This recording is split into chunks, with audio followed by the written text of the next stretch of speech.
जय मसीह की एक बार फिर से पवित्र आत्मा आप सबको आशीष दे। जो लोग चाहते हैं कि आज पवित्र आत्मा उनके जीवन में बहुत सारी आशीषें दे, मैं फिर उन लोगों के लिए आज प्रार्थना कर रहा हूं। जो लोग हमारे साथ जुड़े हुए हैं ऑस्ट्रेलिया से, अमेरिका से, पवित्र आत्मा जी मैं प्रार्थना करता हूं। फिजी से, जो महाराष्ट्र से, पवित्र आत्मा जी इस समय परमेश्वर, इंग्लैंड से, यूक्रेन से, पवित्र आत्मा जी सिंगापुर से, मलेशिया से, थाईलैंड से, जो लोग इस समय जुड़े हुए हैं पवित्र आत्मा, इनके घर पर पवित्र आत्मा तेरी आशीषें डबल होने पाए यीशु मसीह के नाम में।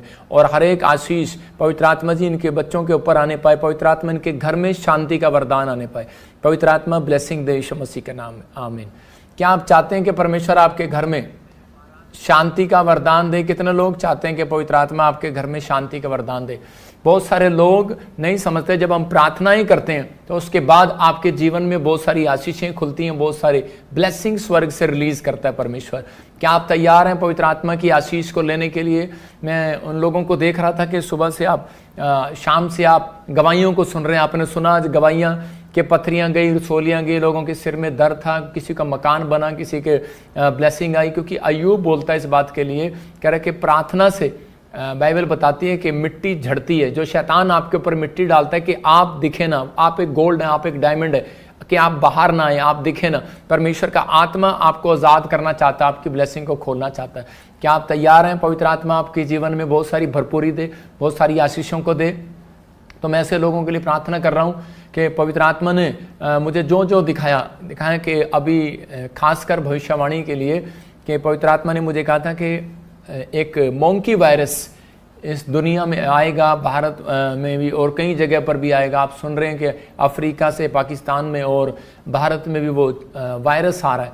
मैं फिर देख रहा था ऐसे कि बहुत सारे वायरस लोगों के ऊपर टच कर रहे हैं और लोग प्रॉब्लम में जा रहे हैं, बीमार पड़ रहे हैं। लेकिन परमेश्वर के आत्मा ने जो लोग विश्वास कर रहे हैं, उसी समय परमेश्वर के आत्मा ने एक हाथ बढ़ाया और उसी समय लोगों को चंगा किया। इसका मतलब जब मैंने एक दर्शन देखा तो उसी समय वो हाथ ने उन व्यक्तियों को उसी समय सुरक्षा दिया और उसी समय परमेश्वर ने उस वायरस को ख़त्म किया। मतलब कहने का ये है कि कोई लॉकडाउन नहीं लगेगा, कोई ऐसी डरने की जरूरत नहीं है। लेकिन ये वायरस आया है, लेकिन ये चेतावनी है कि यीशु मसीह बड़ी जल्दी बादलों पर आने वाला है। और प्रभु ने मेरे को दिखाया कि मैं कुछ भविष्यवाणियाँ कर रहा हूँ उन लोगों के लिए। प्रभु के आत्मा ने मुझे दिखाया अबलबा शबलबा। मैं जब प्रार्थना कर रहा था कि मैंने संडे को भी बताया कि मैंने चाइना को बड़े गुस्से में देखा और उसी समय भारत पर आक्रमण कर दिया, तो उसी समय बहुत सारी प्रॉब्लम आ गया।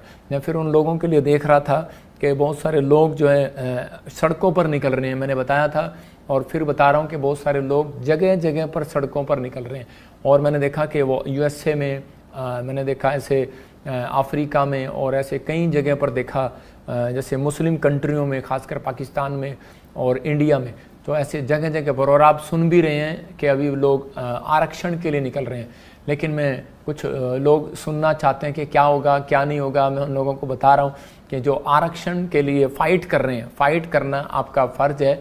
SC ST के लिए, जो भी कोई आप अपने जाति के लिए, अपनी हर चीज़ के लिए आप डिमांड के लिए, नौकरियों के लिए आप आरक्षण मांग रहे हैं, जो भी आप कर रहे हैं, परमेश्वर का आत्मा उनके लिए चाहता है कि वचन के साथ मैं बता रहा हूँ कि बाइबल बोलती है कि जय तो यहोवा की ओर से मिलती है। मतलब कि कईयों को घोड़ों पर भरोसा है, अपने रथों पर भरोसा है, लेकिन बाइबल बोलती है कि हमें तो अपने परमेश्वर पर भरोसा है। मतलब जय तो यहोवा की ओर से मिलती है। तो इसका मतलब बहुत सारे लोगों को भरोसा है कि हम आरक्षण करेंगे, बहुत सारे लोगों को है कि हम बहुत सारी चीज़ों में फ़ाइट करेंगे, हम सिफारिश लेकर जाएंगे जॉब के लिए, हम अपने मांगों के लिए हम ये करेंगे। ये एक राइट बनता है आपका, क्योंकि बाइबल में लिखा जो परमेश्वर का है परमेश्वर को दो, जो सरकार का है वो सरकार को दो। तो लेकिन प्रार्थना के बाद बहुत सारे रास्ते खुलते हैं। तो मैं ऐसे लोगों के लिए प्रार्थना करना चाहता हूँ कि अब इसी समय भारत के लोगों के लिए, बिहार के खासकर पटना के लोगों के लिए जो इस समय लाइव जुड़े हुए हैं, और जो भी कोई इस समय कहीं से भी, यूपी से, बिहार से, महाराष्ट्र से कोई भी देख रहा है मुझे, मैं सब स्टेट के नाम लेकर प्रार्थना कर रहा हूँ कि परमेश्वर इनकी मांगों को पूरा कर, परमेश्वर इनके जीवन में कार्य कर, इनको आशीष दे यीशु मसीह के नाम में। पवित्र आत्मा जी मैं प्रार्थना करता हूँ मेरे पिता परमेश्वर, तू महान परमेश्वर है, तू सामर्थी परमेश्वर है, तू दयालु परमेश्वर है। और उसी समय पवित्र आत्मा हम बिहार के लिए, पटना के लिए, मेरे पिता यूपी के लिए, मेरे पिता जो लोग इस समय SC ST के लिए मेरे पिता आरक्षण कर कर रहे हैं पवित्र आत्मा जी अपनी जात के लिए, पवित्र आत्मा जी अपनी जाति के लिए, मेरे पिता परमेश्वर जो भी कोई नौकरियों के लिए पिता परमेश्वर, और इस समय जो भी कोई प्रार्थना कर रहे हैं पवित्र आत्मा, जो भी कोई फाइट कर रहे हैं मेरे पिता, इन्हें शांति दे और पवित्र आत्मा इन्हें सफल कर। जिनकी नौकरियां पवित्र आत्मा जो पिछले साल कई साल पहले पवित्र आत्मा ने मुझे बोला कि बहुत साल पहले जो नौकरियों से निकाल दिए गए थे, मैं उनके लिए प्रार्थना कर रहा हूं परमेश्वर। मैं विनती करता हूं उनके लिए जो फौज में रखे गए निकाल दिए गए, जो पुलिस में रखे गए निकाल दिए गए, जो टीचर में रखे गए निकाल दिए गए, परमेश्वर इनके फेवर करे यीशु मसीह के नाम में। और प्रभु जो ये कोर्ट केस है उसमें जीत जाए यीशु मसीह के नाम में, जिनको जय मिलने पाए पवित्र आत्मा जी। प्रार्थना करता हूँ जो गुजरात से, महाराष्ट्र से इस समय परमेश्वर जगह जगह से वाच कर रहे हैं पवित्र आत्मा, इनकी जिंदगियों में आशीष आए पवित्र आत्मा। जो पंजाब से देख रहे हैं, जो जम्मू से देख रहे हैं, इस समय लुधियाना से और जलगांव से देख रहे हैं, पूना से देख रहे हैं पिता परमेश्वर, फरीदकोट से, फिरोजपुर से, मैं इस समय अपनी ब्रांचों के लिए प्रार्थना करता हूं। जो इस समय पवित्र आत्मा संभालका से देख रहे हैं, जो इस समय परमेश्वर पानीपत से देख रहे हैं, दिल्ली से, फरीदाबाद से और उड़ीसा, छत्तीसगढ़ से, महाराष्ट्र से, गोवा से, कर्नाटक से, उड़ीसा से, इस समय पवित्र आत्मा झारखंड से, रांची से, सिमडिगा से पवित्र आत्मा जी मेरे पिता परमेश्वर, हर जगह से जो देख रहे हैं समय वाच कर रहे हैं, केरला से मेरे पिता परमेश्वर, कर्नाटक से, बेंगलोर से पवित्र आत्मा इनकी जिंदगियों में आशीष दे पवित्र आत्मा जी। मेरे प्रभु आज से ये बढ़ते फूलते चले जाए, इनके जीवन में आशीष आने पाए यीशु मसीह के नाम में।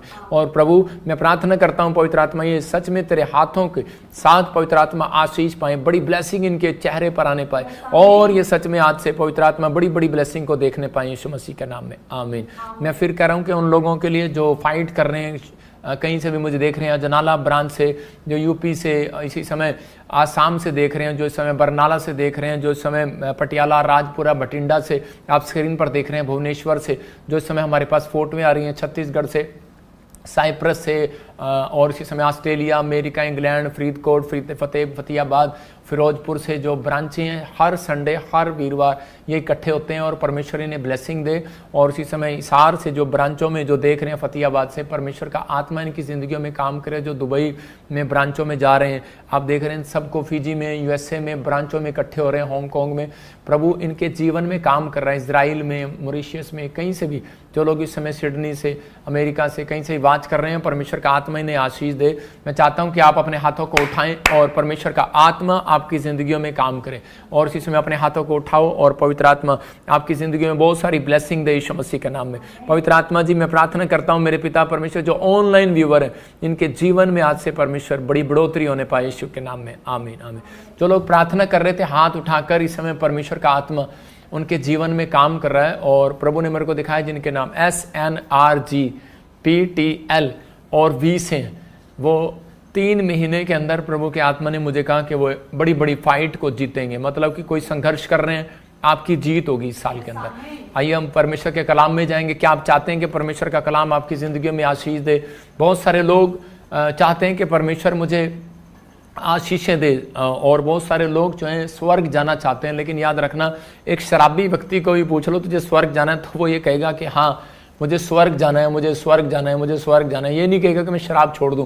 लेकिन प्रभु का आत्मा आज आपको बता रहा है कि वचन है, आज का टॉपिक है स्वर्ग का मुकुट किसको मिलेगा।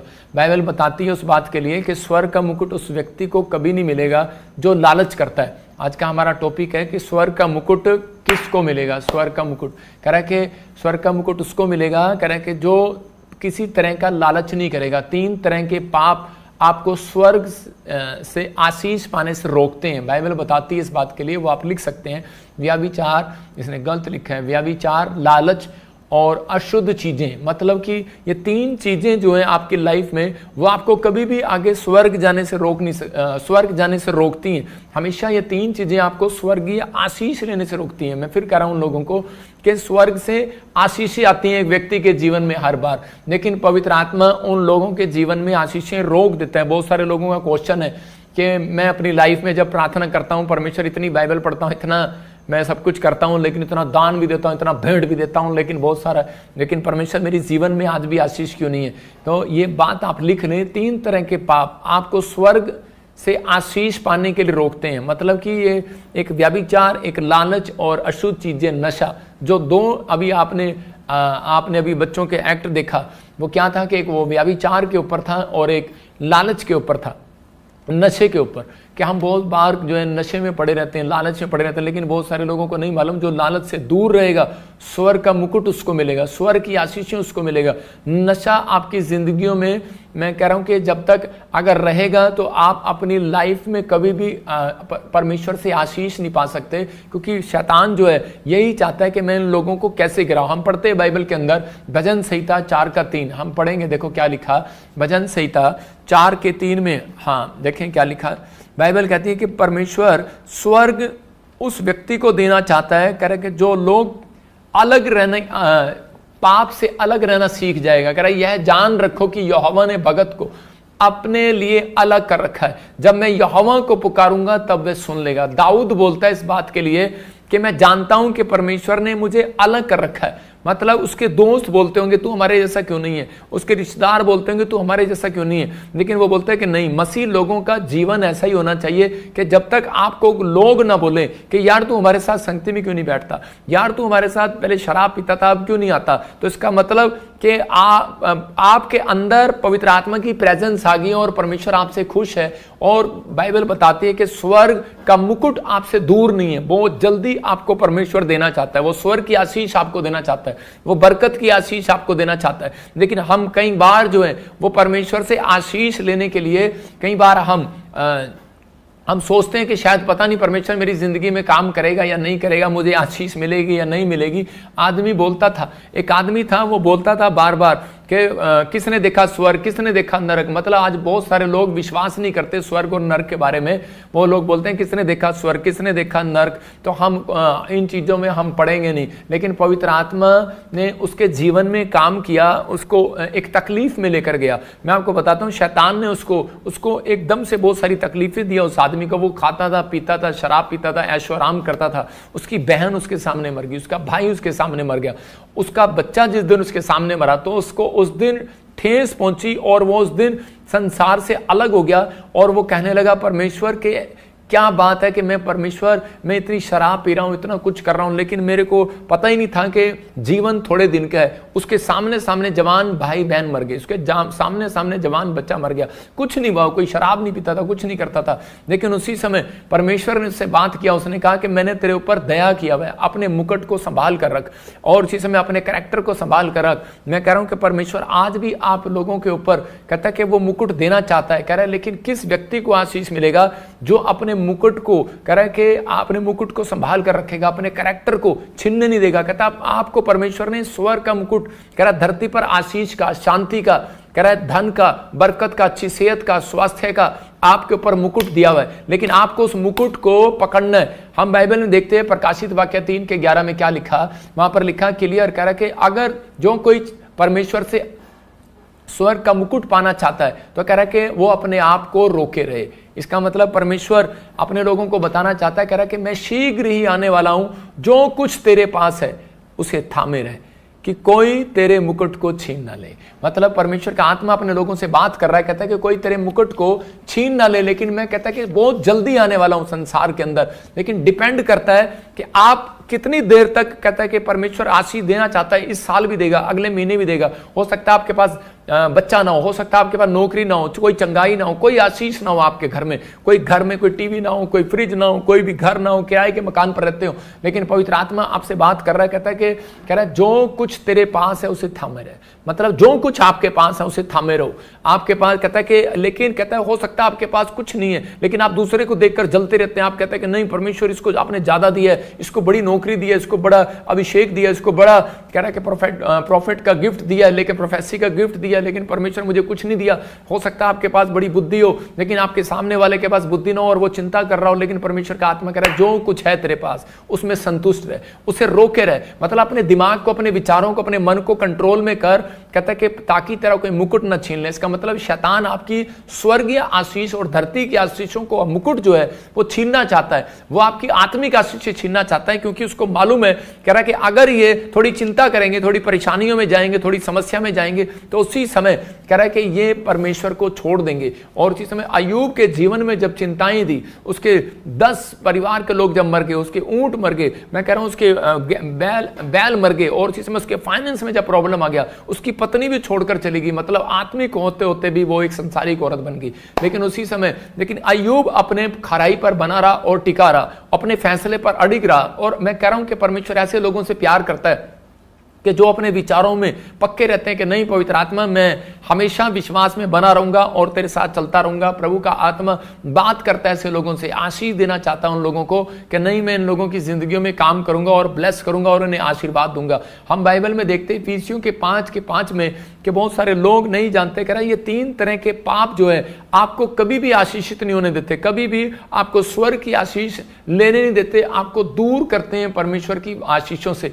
तो बाइबल बोलती है इफिसियों 5 में, क्योंकि तुम यह जानते हो कि किसी व्यभिचारी या अशुद्ध जन या लोभी मनुष्य को करके स्वर्ग में मिरास नहीं है उसकी, स्वर्ग में मिरास, स्वर्ग में जगह नहीं है उसकी। लेकिन यहां पर तीनों को क्या कहा, लालच को सबसे बड़ा पाप क्यों बताया गया? क्योंकि बहुत सारे लोग सोचते हैं शायद कि लालची है, ये पैसे के लालची है। पैसे का लालची नहीं, कहता है कि ज्यादातर कहता है कि जो व्यक्ति किसी भी चीज का लालच करता है, शराब का लालच, लड़की का लालच, तीसरा कहता है कि मूर्तियों का लालच। कहता है कि अगर आप मूर्ति पूजा छोड़कर, कहता है मिस्र देश को छोड़कर इजराइल में आ गए हो, लेकिन आपने क्या किया, लेकिन आज भी आप उस चीज में पाप में पड़े हुए, उसका लालच कर रहे हैं, तो उसी समय परमेश्वर का आत्मा बोलता है वो मूर्ति पूजा के बराबर है। आप समझते हैं कि नहीं? बेशक आप आत्मिक बन गए, आपने बैप्टिज्म ले लिया हो, लेकिन आपने बहुत सब कुछ कर लिया हो, लेकिन आज भी कई लोग मिस्र की मूर्तियों के बराबर हैं। याद रखना, क्योंकि परमेश्वर का वचन बोलता है, कहता है कि लोभी मनुष्य की विरास नहीं है, जगह नहीं है, मिरास नहीं है, परमेश्वर उसको पसंद नहीं करता। बहुत सारे लोग बोलते हैं कि पता नहीं परमेश्वर मेरी आशीषें क्यों रुकी हुई हैं, क्योंकि आप लोग आज से कहते हैं कि घमंड करते हैं और कहते हैं कि परमेश्वर हमने तो सब कुछ छोड़ दिया, अब तो हम अशुद्ध चीजों को ढूंढते नहीं है। लेकिन हमारे अंदर जब लालच की बातें चलती हैं तब हम कई बार कहता है परमेश्वर की आशीषों से वंचित हो जाते हैं और परमेश्वर हमसे नाराज हो जाता है। मैं बाइबल से बता रहा हूं कि याकूब की पत्नी लालच करती थी और उसके अंदर एक लालच भरा हुआ था कि वो अपनी लाइफ में जो राहेल थी उसको, वो मूर्ति पूजा के देश से जुड़ी हुई थी और उसी समय उसके अंदर एक लालच था, क्योंकि उसकी मूर्तियों पर जो है वो गोल्ड की चीजें लगी हुई थी। और जब वो गोल्ड की चीजें लगी हुई थी तो वो उसी समय वो भूल गई कि एक दिन के वो प्रेग्नेंट है। तो उस समय जब याकूब को उसके मामा लोबान ने पूछा, मतलब उसके राहेल के जब बाप ने पूछा कि वो मूर्तियां कहां पर हैं, कहता है कि तेरे कोई चुरा कर ले आया। और उसी समय वो इतना प्यार करती थी उनसे, मतलब सोने से, और उसी समय वो सोने की मूर्तियों को उसके साथ, याकूब के साथ लेकर जाना चाहती थी जाते हुए अपने घर पर, अपने ससुराल में। लेकिन उस समय में उसने पूछा याकूब से कि वो मूर्तियां कहां पर हैं और तू चोरी करके लाया। तो उसी समय याकूब भी अपने आप को रोक नहीं पाया। मैं लोग बता रहा हूं कि उन बात के लिए कुछ बातें हमारे जीवन में, हमारे बोल हमें अशुद्ध करते हैं, कई बार हमारे मन के बहम हमें अशुद्ध करते हैं, कई बार हमारे विचार हमें अशुद्ध करते हैं। लेकिन यहां पर कह रहा है कि इसकी जुबान ने, याकूब की जुबान ने उसकी पत्नी को शुद्ध कर दिया। और कह रहा है कि यहां पर नेगेटिव बोल दिया। और उसकी जब पत्नी के पास जब उसका बाप आया तो उसी समय वो क्या प्रेग्नेंट थी और वो अपनी साड़ी समेत उसके ऊपर बैठ गई, मूर्तियों के ऊपर। वो कहने लगी कि नहीं डैडी, यहां पर तो कोई मूर्ति नहीं है। तो उसी समय उसने कहा उठ, यहां देखने दे। उसने कहा मैं प्रेग्नेंट हूं, मैं उठ नहीं सकती। तो उसी समय वो छोड़कर चला गया। लेकिन एक झूठ और उसका लालच परमेश्वर को ने उसके ऊपर क्रोध किया इस बात के लिए। और उसी समय कहता है कि लेकिन कई बार जब हमारे जीवन में कोई नेगेटिव बातें आती हैं, बुरे विचार आते हैं, या फिर कई बार खराब परिस्थितियां आती हैं, तो उसी समय हम अपने आप को रोक नहीं पाते। और ये इतने गुस्से में आ गया। याकूब ने कहा, कह रहा कि जिसने भी कोई ये पाप किया हो, किसने भी तेरी मूर्तियों को चुराया हो, कहता है चोरी की हो, कहता है वो मर जाए। और उसी समय वो नहीं जानता था कि उसी की पत्नी वो मूर्तियां चुरा लाई है। और उसी समय थोड़े दिन के बाद जब उसने बच्चे को पैदा किया तो पैदा करते ही वो औरत मर गई। लेकिन याकूब को बाद में समझ में आया कि मेरी पत्नी का लालच, कह रहे एक गोल्ड का लालच, कहते कि वो मूर्तियों का लालच, कहते उस मेरी पत्नी की जान ले गया। लेकिन बाद में वो शर्मिंदा हुआ, कहता कि मैं ऐसी परिस्थितियों में मैंने क्या किया। ऐसी परिस्थितियों में जब कोई बीमारी आती है, जो कोई कर्जा आता है, कोई बैड न्यूज आती है, तो उसी समय हम अपना भरोसा परमेश्वर से हटाकर हम उसी समय ऐसा ध्यान कर लेते हैं और नेगेटिव हो जाते हैं। और शैतान चाहता है इनके मुकुट को छीन ले, इनके विचारों को छीन ले, जो उन्होंने फैसला लिया है कि मैं अब गंदे विचार मुंह से नहीं बोलूंगा, मैं अब नेगेटिव बातें नहीं बोलूंगा, मैं अब पॉजिटिव रहूंगा, मैं अब बुरे विचार में नहीं जाऊंगा, बुरी संगति में नहीं जाऊंगा, तो वो आपको छीनना चाहता है उस चीज से। जो आपने समर्पण किया वो आपके समर्पण को छीनना चाहता है। जब आपने बैप्टिज्म लिया, अंगीकार किया, तो आपके अंगीकार को छीनना चाहता है। तो उसी समय उसने उससे छीन लिया और ऐसी परिस्थिति उसके सामने लाया कि उसने गुस्से में नेगेटिव बात बोली और उसी का मुंह जो है अशुद्ध हो गया। मैं कह रहा हूं कि आज हो सकता है आप किसी चीज को उठा रहे हो और वो शुद्ध हो। मैं कह रहा हूं कोई व्यक्ति खाना खा रहा हो और अशुद्ध हो, लेकिन मैं कह रहा हूं कि वो अशुद्ध चीजें और अशुद्ध हमारे मुंह के बोल भी हमें कई बार अशुद्ध कर देते हैं। और जब उसने अशुद्ध चीजें अपने मुंह से निकाली, अशुद्ध बातें अपने मुंह से निकाली, उसी समय उसकी पत्नी मर गई। बहुत सारे लोग अपनी जीवन में यही गलतियां कर बैठते हैं। आज कई लोगों पर जब कोई समस्या आती है, तो कोई बीमारी, कोई और उसी समय कोई कर्जा या कोई समस्या आती है, तो वो अपने भगवान को भी कोसने लगते हैं, वो अपने रिश्तेदारों को कोसने लगते हैं, अपने बड़ों को कोसने लगते हैं, नेगेटिव बातें बोलने लगते हैं। कर्जा जब आएगा, जब पैसे की घटी होगी, तो आदमी गुस्से में आएगा और अलग अलग चीजें बोलेगा। मतलब शैतान का एक विचार होता है कि मैं इस व्यक्ति को पाप में कैसे डालूं। इसका मतलब कि आत्मा, एक आत्मा है, उसका नाम है लालच करने वाली आत्मा। मतलब वो लालच करने वाली आत्मा पीछा करती है। एक बार एक आदमी शराब पीता था और उसी समय जब भी आकर वो अपने कपड़े रात को खूंटी पर टांगता, तो उसकी जेब में से हजारों रुपए चोरी हो जाते। और उसी समय वो 2 बार 3 बार 4 बार देखा उसने। एक दिन वो तंग आ गया और कहने लगा, कहता है जिसने मेरी करे कि उसको इतना प्यार था पैसों से और उसकी पत्नी को भी इतना प्यार था पैसों से, और उसी समय उसकी पत्नी उसके पैसे निकाल लिया करती थी और वो अपने पैसों को लेकर शराब से इतना प्यार था, इतना लालच था उसको शराब का कि उसको शराब पीनी है। उसका मोह लगा हुआ था। और इसी समय जब उसने देखा कि मेरी जेब में 1 भी रुपया नहीं है, पहले तो 1000 जाते थे, एक दिन उसकी जनानी ने सारी मुट्ठी भर के निकाल लिए, तो उसी समय उसको गुस्सा आ गया और उसने कहा, कहता है कि जिसने भी मेरे पैसे निकाले हो, चोरी की हो, कहता है कि उसकी टांग टूट जाए। और उसी समय जब वो शराब पी के वापस आ रहा था, तो उसकी पत्नी रिक्शे पर टांग लटकाई आ रही है और उसी समय दूर से देख रही है और उसी समय चिल्लाती हुई आ रही है। तो उसका पति कह रहा है, कहता है भगवान ये कैसे हो गया। उसने कहा तेरे मुंह की वजह से हो गया, तेरे अशुद्ध बोल की वजह से हो गया, तेरे उन कह रहे के नेगेटिव बातों की वजह से हो गया। मतलब आज बहुत सारे लोग जो है नेगेटिव हो जाते हैं। बहुत सारे लोग सोचते हैं कि शायद मैंने अशुद्ध चीजों को छोड़ दिया है, मैं अब अशुद्ध नहीं हो सकता, लेकिन आपके अंदर विचार जो है अशुद्ध करते हैं आपको, अंदर का मन आपको शुद्ध करता है। इसलिए यीशु मसीह बोलता है कटोरा, कहता है बाहर से नहीं, कहता है अंदर से मांज के खाया जाता है। खाना जो है आप खिचड़ी उसके अंदर डालोगे तो अंदर से मांजोगे, बाहर से अगर ना भी मांजोगे तो भी चलेगा। तो इसका मतलब आपको अपना बाहरी रूप नहीं मांजना। जब चर्च में आते हैं तो हम बोलते हैं जय मसीह की, और अंदर चलता है आगे जाके इसकी टांग टूट जा। मतलब अंदर ये चलता है। ऊपर से हमें क्या करना है कि जैसे अभी ये भी बड़ी अच्छी बैठी है सती सावित्री बन के, लेकिन ऊपर से अच्छा लग रही हो और अंदर से किसी से ईर्ष्या कर रही हो, लड़की से कोई जलन कर रही हो। मैं कह रहा हूं कोई भी आप ऐसी बातें कर रहे हो, लेकिन परमेश्वर का आत्मा वहां पर वास नहीं करता। याद रखना कि वो व्यक्ति कहता है कि कभी भी स्वर्ग की आशीषों को नहीं ले सकता, लेकिन आपको अपने मुकुट को संभाल कर रखना पड़ेगा। इसलिए पवित्र आत्मा चाहता है, कहता है कि आप अपने मुकुट को छीनने ना दें, अपनी आशीषों को छीनने ना दें। इसलिए क्योंकि उसको मालूम है, कह रहे मैंने इनकी आशीष को कैसे छीनना है, क्योंकि वो आपका मुकुट क्या है। मैंने फिर बताया आपका मुकुट है कि आपका खराई पर चलना, आपका सच्चाई पर चलना, आपका पवित्रताई पर चलना, आपका अड़े रहना और खड़े रहना, और आपका प्रार्थना करना, आपका एक लेवल से दूसरे लेवल पर जाना, कहता है कि आपका खराई है। कहता है कि जब आप करते हैं तो परमेश्वर का आत्मा कह रहा है कि आपकी जिंदगियों में लालच करने वाली आत्मा आपका पीछा नहीं करती। लेकिन अगर आपने अपने कैरेक्टर को, अपने मुकुट को संभाल कर रखा, अपने चरित्र को, आपका चरित्र आपका मुकुट होना चाहिए। मैं कह रहा हूं कि कोई ये नहीं कि सोने का मुकुट डाल लो और आपको कि देखो परमेश्वर ने मुझे मुकुट दिया। मैं कह रहा हूं कि आपने, आपका चरित्र, आपकी बोल बाणी आपका मुकुट होना चाहिए, आपका एक अच्छा स्वभाव मुकुट होना चाहिए। मतलब कि जब पत्नी घर पे आए तो पति को उसका आदर करना चाहिए, और पति जब खासकर घर पे आए तो पत्नी को उसका आदर करना चाहिए। पानी का गिलास लाना चाहिए, पहले आते ही नहीं कि अरे क्या मुंह से मतलब इधर उधर की बातें नहीं करना चाहिए। लेकिन यहां पर कहता है ये नुकसान जो है, कहता है कि हम इसके अशुद्ध विचार और अशुद्ध बोल कई बार हमारे बच्चों के बिजनेस को खराब करते हैं, उनकी पढ़ाई को खराब करते हैं। कई बार कहता है कि बड़ी बड़ी आशीषों को रोक देते हैं। लालच की आत्मा होती है कि वो पीछा करती है। अपने पड़ोसी से हाथ मिलाओ और बोलो अपने आप को रोके रहे। मैं फिर कह रहा हूं, अपने पड़ोसी को बोलो अपने आप को रोके रहे, पाप करने से रोके रहे, विचार, गंदे विचार बोलने से रोके रहे, अशुद्ध बातें बोलने से रोके रहे। कहता है कि दिमाग में कुछ भी आ रहा है लेकिन आप गुस्सा करने से रोके रहे। अगर आप रोक रहे हैं अपने आप को तो परमेश्वर का आत्मा आपकी जिंदगी में काम कर रहा है। एक लालच की आत्मा होती है और वो व्यक्ति के पीछा करती है। वो कैसे पीछा करती है? राहेल का पीछा किया। राहेल याकूब की पत्नी का उसने पीछा किया, और जब तक पीछा किया उसका, जब तक वो मर नहीं गई, जब तक उससे झूठ नहीं बुलवाया, जब उसके चरित्र को, उसके मुकुट को छीन नहीं लिया और वो मर गई। लेकिन आजकल की औरतें लालच करती हैं बच्चों के लिए, मेरे बच्चे को प्रॉपर्टी मिलेगी या नहीं मिलेगी। इतनी भावुक हो जाती है, इतनी लड़ाई में चली जाती है, ससुर से लड़ाई कर लेगी, जेठानी से लड़ाई कर लेगी, ननद से लड़ाई कर लेगी, अगर तू मेरा हिस्सा नहीं देगी तो मैं तेरे को मार दूंगी, काट दूंगी, गालियां भी निकाल देती है। कौन है? मैं कह रहा हूं हो सकता है मसीह में भी हो, लेकिन उसके बाद भी मैं कह रहा हूं कि परमेश्वर अपने लोगों को देखता है। मैं जब प्रभु में आया तो उस समय में मुझे जमीन जायदाद मेरे से साइन करा लिया गया, बेदखल कर दिया गया, तुझे कुछ नहीं मिलेगा। मैंने कहा ठीक है, परमेश्वर का धन्यवाद हो, मैंने किसी से झगड़ा नहीं किया, लेकिन परमेश्वर ने मुझे सब कुछ दिया। मैं फिर उन लोगों को बता रहा हूं कि हम मसीह लोगों को भरोसा होना चाहिए, हमें रथों पर घोड़ों पर नहीं, हमें परमेश्वर पर भरोसा है, या हमें अपने यहोवा पर भरोसा है कि वो हमें अच्छी सैलरी दे सकता है। वो यहोवा हमें, जिस पर हम विश्वास करते हैं, लेकिन परमेश्वर कब अच्छी सैलरी देगा? जब हम अपने मुकुट को, अपने चरित्र को संभाल कर रखेंगे, करा छीनने नहीं देंगे। कहता है कि परमेश्वर उन लोगों की जिंदगियों में काम करना चाहता है। याकूब की मां जो है उसका पीछा भी एक लालच वाली आत्मा कर रही थी, लेकिन उसको पता नहीं था।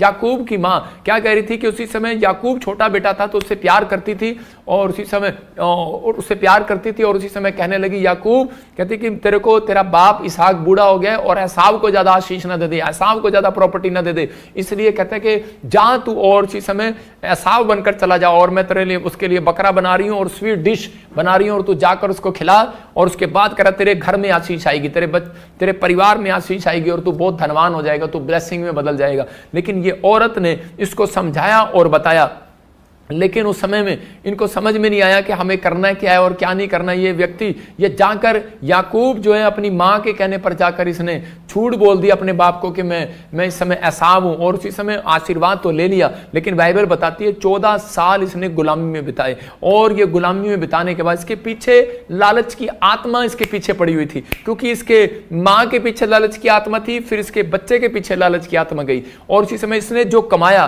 14 साल में, इसने जो भेड़ बकरियां कमाई, जो इसने पैसा कमाया, इसकी कमाई रख ली उसने, और उसके मामा लोबान ने इसका हक मार लिया, इसकी अच्छी भेड़ बकरियां रख ली, इसके जानवर जो अच्छे थे रख लिए, और उसी समय जो दुधारू पशु होता था वो उठा कर ले जाता था, जो बांझ होते थे वो उसको दे दिया करता था। तो उसी समय ये रोने लगा, दुखी हो गया, और कहना मैंने आज तक कहता कोई झूठ नहीं बोला, चोरी नहीं किया, पाप नहीं किया। कहता मैं अपनी तंगी में, अपनी गरीबी में, अपने हालातों में, ऐसी सिचुएशन में हो सकता था याकूब जो है कहता वहां से छोड़कर भाग सकता था, कह रहा कि गुलामी से भाग सकता था, लालच कर सकता था, भाग सकता था, मार सकता था, लेकिन वो जानता था, कह रहा कि मैं अपने मामा को नहीं मारूंगा, मैं कोई लालच नहीं करूंगा, मैं कोई चोरी नहीं करूंगा, मैं कोई ठगी नहीं करूंगा, मैं शॉर्टकट अमीर बनने की कोशिश नहीं करूंगा, मैं परमेश्वर पर भरोसा रखूंगा, क्योंकि पहले मैं गलती करके आया हूं, दोबारा नहीं करूंगा। इसको मालूम था, इसलिए 14 साल इसने परमेश्वर की भक्ति में बिता दिए, क्योंकि जानता था परमेश्वर का वचन बोलता है भजन संहिता का 4:3 के परमेश्वर ने अपने भक्त को संसार से अलग कर रखा है, अपने लिए अलग कर रखा है, जानता था, और ये भरोसा रखता रहा, कहता कि जो मैंने गलतियां की है वो नहीं करूंगा। लेकिन ये प्रार्थना करता रहा, और उसी समय जब इसने प्रार्थना किया तो परमेश्वर के आत्मा ने उसी समय इससे बात किया, और परमेश्वर ने कहा कि उस समय में अभिषिक्त दास बनना चाहता है, और उसी समय तो उसको कहा कह रहा कि मैंने देखा है तेरे मामा को कि तेरे मामा ने तेरे साथ क्या किया। कहता तेरी मजदूरी रख लिया, तेरी हर एक आशीष को रख लिया, तुझे कुछ नहीं दिया, तुझे ब्लेसिंग नहीं मिला, तुझे वो नहीं मिला। लेकिन ये व्यक्ति उस समय रो नहीं रहा था, उस समय परमेश्वर के सामने एक प्रार्थना कर रहा था। याकूब कह रहा था परमेश्वर कि मैंने जो किया है जैसी करनी वैसी भरनी। कहता है कि मैंने जो किया वो मुझे भरना पड़ा। इसका मतलब कि लालचपन की आत्मा जो है वो जब तक से याकूब के पीछे 14 साल तक नहीं गई, क्योंकि वो उसकी मां के पीछे लगी थी, वो उसके बच्चे के पीछे लगी थी। हमेशा ऐसा ही होगा। कहता है कि आज हो सकता है कि आपके दादे परदादों से जो पाप की चीजें पीछे लगी हुई हैं वो पीछा करती हैं, वही आत्मा पीछा करती है। लालच की होगी, व्यभिचार की होगी, शराब की होगी, नशे की होगी, वो पीछा करेगी। अगर आप ये पाप नहीं करते तो दूसरा करेगी, दूसरा नहीं करेगी तो तीसरा करेगी। आपको उस समय परमेश्वर के सामने जाना है। याकूब जो है परमेश्वर के सामने गया और रोया और प्रार्थना किया, और परमेश्वर ने कहा याकूब मत रो, मैंने देखा है, कह रहा कि तेरे मामा लोबान ने तेरे साथ किया है, लेकिन कहता है मैंने ये भी देखा है तूने अपने भाई एसाव के साथ क्या किया था। कहता है इसलिए कहता है कि मैंने तेरे को इस गुलामी में जाने दिया, और कहता है कि लेकिन अब कहता है कि दुनिया देखेगी मैं तेरे साथ कितनी बड़ी भलाई को करूंगा। और परमेश्वर ने उसके साथ भलाई को किया, और परमेश्वर ने उस दिन से उस व्यक्ति को बढ़ाया जिस दिन से उसने प्रार्थना किया कि परमेश्वर ये लालचपन की आत्मा मेरे पीछे से जाए। जितना मैं कमाता हूं मेरे बैंक में बरकत नहीं आता। हो सकता आप कह रहे होंगे परमेश्वर मैं कमाता हूं मेरे घर में जुड़ता नहीं है, मैंने टीवी लेने की सोचता हूं, घर बनाने की सोचता हूं, लेकिन बनता नहीं है। कोई ना कोई मुसीबत ऐसी आ जाती है, पैसा वहां इन्वेस्टमेंट करना पड़ता है। लेकिन उसी समय परमेश्वर का आत्मा कह रहा है जब आप पश्चाताप करेंगे परमेश्वर कि मैं अगर कहीं लालची हूं, किसी बात में, कोई शराब के नशे में या फिर कोई व्यभिचार में या फिर कोई किसी बात में या कोई शुद्ध बात मेरे मन से निकल रही हो, मेरे विचारों से निकल रही हो, माफ कर परमेश्वर। मैं कह रहा हूं कि उसी समय आपकी चीजें जुड़ने लगेंगी, सेविंग होने लगेंगी। जितने आमीन बोल रहे हैं मैं कह रहा हूं उनकी चीजें सेविंग हो रही हैं यीशु के नाम में। आपकी चीजें सेविंग होने लगेंगी, ब्लेसिंग आने लगेंगी। उस दिन से ये व्यक्ति धनी होता चला गया और इसकी चीजें जुड़ने लगी और इसका लड़का आने वाले समय में परमेश्वर ने यूसुफ को प्रधानमंत्री बनाया। मतलब कितना बड़ा पद परमेश्वर ने इसको क्यों दिया? क्योंकि ये व्यक्ति समझ गया था कि मैं अब अपनी लाइफ में पाप नहीं करूंगा परमेश्वर, मैं सच में तेरे पीछे चलूंगा और तेरी महिमा करूंगा। पवित्र आत्मा अपने लोगों से प्यार करता। हो सकता है आप भी निराश हो, आपके पास कोई आशीष ना हो, लेकिन आज स्वर्ग से आशीष लेने के लिए अपने आप को पाप करने से रोकना, अपने लालच से रोकना है, व्यभिचार से रोकना है। कह रहा जो काम यहोवा की नजर में अशुद्ध है उसे बोलो नहीं करूंगा। अपने हाथों को उठाओ, बोलो कि मैं नहीं करूंगा। आपका जीवन चिंता में है, बीमारी से दूर। मैं कह रहा हूं कि फायदा क्या होगा? आपका जीवन जो है वो चिंता से, बीमारी से दूर रहेगा। आपको ऊपर बार बार आने वाली विपत्ति, मतलब हो सकता है आपके पास बार बार कोई समस्या आ रही हो, बार बार विपत्ति आ रही हो, परमेश्वर उसको रोकेगा। याद रखना, आप अपने मुकुट को रोक के रखना, परमेश्वर उस कर्जे को रोकेगा, उस बीमारी को रोकेगा, उस शैतान के कामों को रोकेगा। उसी समय रोकेगा जो आपको घट रहा है, आप घट रहे हो, उसी समय रोकेगा उस शैतान को, आपको बढ़ाएगा और शैतान को रोकेगा। लेकिन बस आपने अपने अंदर ये बात पैदा करनी है कि हाँ परमेश्वर कि मैं अपने आप को इस समय रोके रहूंगा। कर्जे के शराब को खत्म करेगा और धन को पैदा करेगा। मतलब कि धन देने वाली सामर्थ को पैदा करेगा परमेश्वर आपके हाथों पर।